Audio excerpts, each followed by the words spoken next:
had a hobby of capturing some ghost stories that I found on the internet and putting them one by one in my cell phone's album.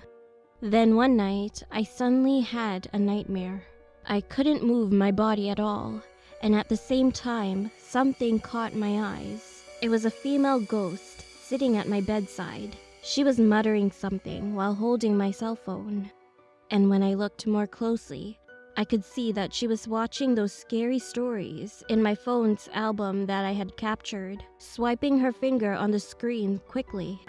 This is funny. This is funny. And this is very funny. This is funny. About a few years ago, I had a roommate when I was living in the dormitory. She was a pretty famous person in our major class and was known as someone who could see ghosts. Anyway, I was in the middle of a test period, and there were lots of post-it notes around my desk, which I put to memorize what I had studied. Then one day, my roommate looked at my desk and suddenly told me to take off all the post-it notes right away.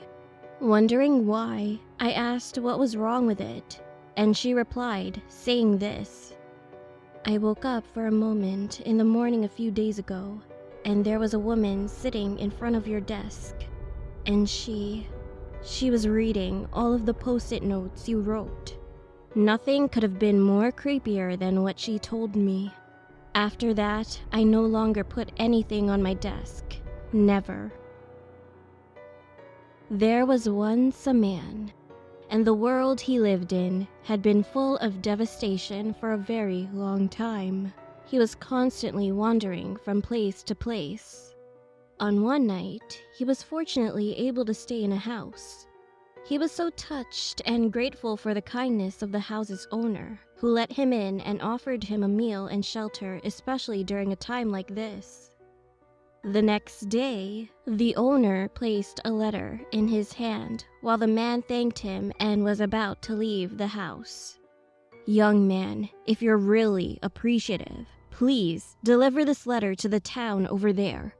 But listen, do not open it when you are on the way."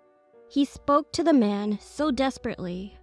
The man left the house saying yes. However, on his way to the village, where the owner told him to go, the man suddenly became curious about the contents of the letter, so he finally opened it and read it on the spot. And the letter was written like this: "This is the last food we will send."